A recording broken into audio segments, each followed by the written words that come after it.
নমস্কার, আমি সৌরভ। তোমরা দেখছো সৌরভ ব্যাপারী ইউটিউব চ্যানেল। আজকে ডাব্লিউবিসিএস মেইনস 2023-এর জন্য তোমরা যারা ক্যান্ডিডেট আছো তোমাদের জন্য আপডেট নিয়ে এসেছি। মন ভাঙা আপডেট, কিন্তু কি করব, যেটা আসল আপডেট সেটা তো তোমাদেরকে দিতেই হবে। প্রথমত, তোমরা অনেকেই আমাকে কোয়েশ্চেন করেছো, দাদা ডাব্লিউবিসিএস মেইনস 2023-এর এক্সাম কি পেছবে? দেখো, এক্সাম কিন্তু তোমরা যারা ভাবছো পেছবে, এখনো পর্যন্ত কোনো রকম সেরকম আপডেট আসেনি।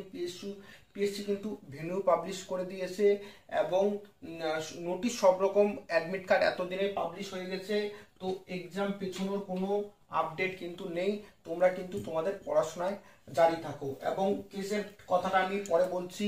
এবার অনেকে আমাকে বলছে, দাদা পিএসসি এন্টি কারাপশন ইউনিট তারা কেন কিছু বলছে না? দেখো, তারা একটা কথা বলেছে, আমি তোমাদেরকে দেখাচ্ছি। তোমাদের স্ক্রিনের পাশে তোমরা দেখতে পারবে। দেখো স্ক্রিনে, দেখো এখানে আমি কিন্তু একজনকে বলেছিলাম যে আমাকে কোয়েশ্চেন করেছিল পিএসসি অ্যান্টি কারাপশন ইউনিট কোনো কথা বলছে না কেন। তো আমি একজনকে কিন্তু বলেছিলাম যে তাদের সঙ্গে যোগাযোগ করতে। আমি কিছুজন অ্যাডমিনের নাম বলেছি। তো অগ্নিবা সরকার যে অ্যাডমিন আছে তাকে একজন মেসেজ করেছে। সরি মেসেজ করার জন্য ডাব্লিউবিপিএসসি অ্যান্টি কারাপশন স্টুডেন্ট ইউনিটিকে প্রথম থেকেই সাপোর্ট করে আসছি, বাট আমি বুঝতে পারছি না তারা ডাব্লিউবিসিএস মেইনস এর জন্য এত উদাসীন কেন। এক্সাম ফার্স্ট হোক সবাই চায়, বাট যেভাবে ইডাব্লিউএস ক্যান্ডিডেটরা সাফার করছে, আপনাদের কি মনে হয় না এক্সামটা এক এক দুদিন দেরিতে নিয়ে সুস্থভাবে নেওয়া যেত? তো তার উত্তরে কিন্তু ইন্দিরা যে অ্যাডমিন, সে উত্তর দিয়েছে, প্রথমত এই মুহূর্তে এক্সাম পিছোনো মানে নিজেদের পায়ে নিজেরাই কুড়ুল মারা। একটা মেন্স এক্সাম পিছোনো মানে সেই এক্সামটা যে কবে হবে তার কোনো ঠিক নেই। তাছাড়া এক্সাম ডেট অনেক আগেই ডিক্লেয়ার করে দেওয়া হয়েছে। পিএসসি বা কেউ বলেনি প্রিলি পাস করার পর মেইন এর প্রিপারেশান নিতে। দায়িত্ব তো ইডাব্লিউএসের সমস্যা নিয়ে আমরা এই সেক্রেটারির কাছে গিয়ে কথা বলেছিলাম। সেই অনুযায়ী কিছু ক্যান্ডিডেটকে অ্যাডিশনালি কোয়ালিফাই করানো হয়, কিন্তু তারপর ও যাদের মার্কস বেশি ছিল তারা ইনিশিয়েটিভ নেয়নি কেন? যখন ইডাব্লিউএস এর স্ট্যাটাস ওয়েবসাইটে মিসিং ছিল তখনও কোনো ইনিশিয়েটিভ নেয়নি। এই ভুলগুলো হয়েছে। শেষ বলবো, কলকাতা বাদ দিয়ে বাকি দূরবর্তী জায়গার ছেলেমেয়েরা নিজের যোগ্যতায় UR category cut off clear করেছে।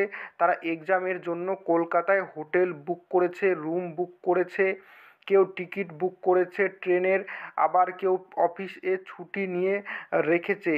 এরা কিন্তু বেশি স্কোর করেছিল এবং এদের সংখ্যা ওই 101 এর থেকে অনেক বেশি। এখানে বলার কথা 101-এর উপরে অনেক ইডাব্লিউএস আছে, তাই আমরা মনে হয় না এক্সাম পিছোনোর কোনো কারণ আছে। উদাহরণ হিসেবে বলা যায়, যাদের প্রিলিমসে ভালো স্কোর ছিল তারা ফার্স্ট থেকেই মেন্সের জন্য রেডি হতে পারে। এখানেও সেম জিনিস, কে কবে মেন্সের প্রিপারেশন নেবে সেটা তার ব্যক্তিগত সিদ্ধান্ত, কিন্তু এক্সাম ডেট প্রি ডিসাইডেড অল্প কয়েকজনের একটা লার্জ সেকশনকে সমস্যায় ফেলাটা আমার মতে একদমই ঠিক না।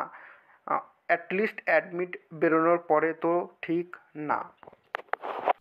দেখো, এখানে অ্যাডমিন কি বলতেছিল যে যারা 101 জন পাস করেছে তার থেকে কিন্তু পরীক্ষার্থীর সংখ্যা অনেক বেশি, এবং তারা আগের থেকে কেউ অফিস থেকে ছুটি নিয়েছে, কেউ কলকাতাতে রুম বুক করেছে, কেউ ট্রেনের টিকিট কেটেছে, বা কেউ অনেক রকম খরচা করেছে প্রিপারেশনের জন্য।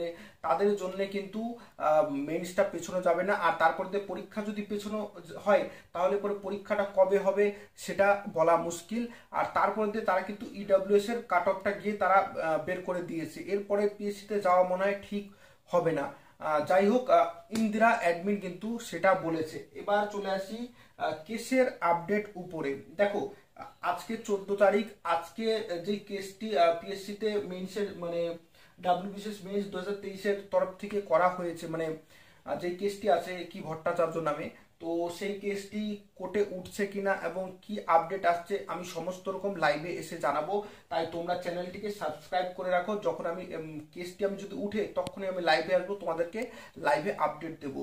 কিন্তু একটা মন ভাঙা আপডেট দিয়ে গেলাম যে তোমাদের এক্সাম কিন্তু যেই ডেটে সেই ডেটেই হবে, তোমরা প্রস্তুতি নাও। এবং যাদের একটু সমস্যা হচ্ছে, হয়তো 3-4 দিনের প্রস্তুতি নিতে হবে, তোমাদেরকে বলবো তোমরা যেটুকু পারো করো।